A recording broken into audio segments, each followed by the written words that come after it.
शैतानुर्रजीम बिस्मिल्लाहिर्रहमानिर्रहीम। नाज़रीन किराम सलामुन अलैकुम। आज मैं फिर आपकी खिदमत अक़दस में हाज़िर हुआ हूँ एक और वीडियो लेकर। आज की हमारी वीडियो का मौजू है नमाज़ वहशत क़ब्र। सबसे पहले कि ये याद रखें कि मौत एक ऐसी चीज़ है जो इंसान की जिस्मी ताकत को कब्ज़ कर लेती है, यानी रूह के साथ साथ हमारे जिस्म की ताकतें हमसे जुदा हो जाती हैं। आँखें देख नहीं पाती, नाक सुन नहीं सकते और ज़बान बोल नहीं सकती।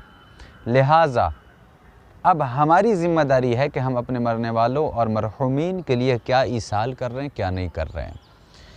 मरने के बाद सबसे पहली ज़िम्मेदारी घर वालों की, अज़ीज़ व अक़ारिब की ये है कि वो मरने वाले के लिए नमाज़ वहशत क़ब्र पढ़ें। वहशत क़ब्र नमाज को समझने के लिए आपको सिर्फ़ नाम पर गौर करना है। इस नमाज का नाम है नमाज़ वहशत क़ब्र, यानी ये ऐसी नमाज है जो क़ब्र की वहशत से, तन्हाई से मरने वाले को महफूज रखती है। क़ब्र का आलम क्या होगा, वहाँ के मनाजिर क्या होंगे, अगर आप रिवायात और किताबों का मुतालिया करें तो आपको मालूम होगा।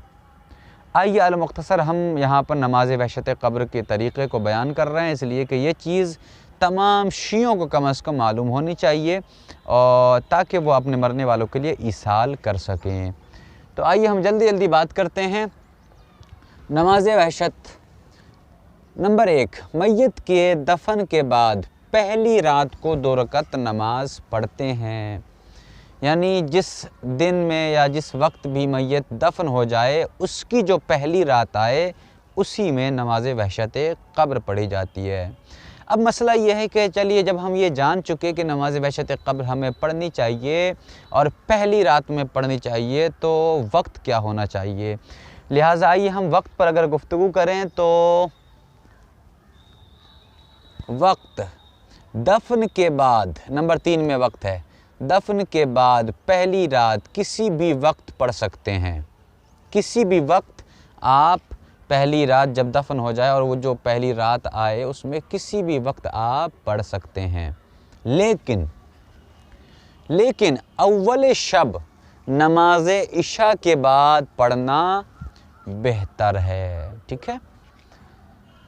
आइए जब हम ये भी समझ गए कि नमाज़ वहशत क़ब्र का वक्त क्या है और कब पढ़नी चाहिए, तो अब ये भी समझ लें कि नमाज़ वहशत क़ब्र का तरीक़ा क्या है।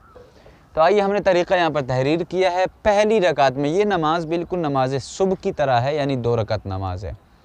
तो जैसे आप नमाज सुबह की पहली रकात में सूरह अल-हम्द की तिलावत करते हैं, वैसे आप इस नमाज की पहली रकात में भी सूरह हम्द की तिलावत करेंगे।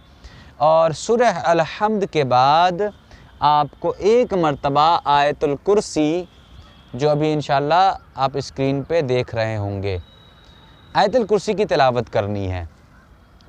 उसके बाद दूसरी रकात बिल्कुल उसके बाकी जो भी चीज़ें इसके बाद हैं वो सारी की सारी नमाज सुबह की तरह अंजाम देनी है।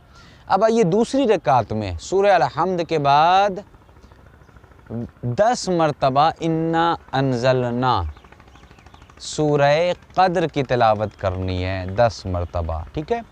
जब ये चीज़ मुकम्मल हो जाए तो उसके बाद तशहुद और सलाम से जब आप फारिग हों तो एक दुआ का एक फ़िक्रा जो आप स्क्रीन पे देख रहे होंगे, जो कि शुरू होता है अल्लाहुम्मा सल्लि अला से, उसकी तिलावत करें और उसमें जहाँ पर फ़लाँ इब्न फ़लाँ है वहाँ पर मरहूम का नाम लें और उसके बाद नमाज वहशत क़ब्र हदिया करें। यह है आसान नमाज वहशत क़ब्र का तरीक़ा।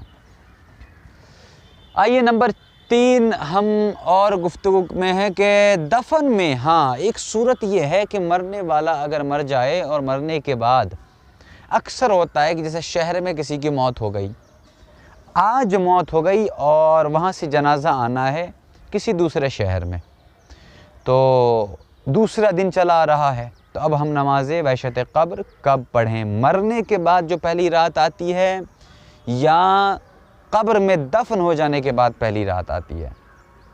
तो इसका सही जवाब है कि दफन में ताख़ीर की सूरत में दफन के बाद, मरने के बाद नहीं, दफन के बाद जो पहली रात आए اس رات میں ہمیں نماز وحشت قبر پڑھنی ہے اپنے مرحومین کے لیے۔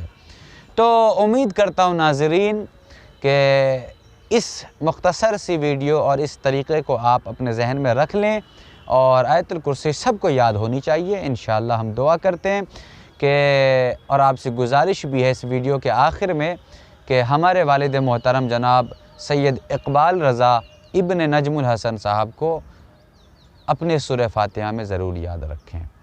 وآخر دعوانا والحمدللہ۔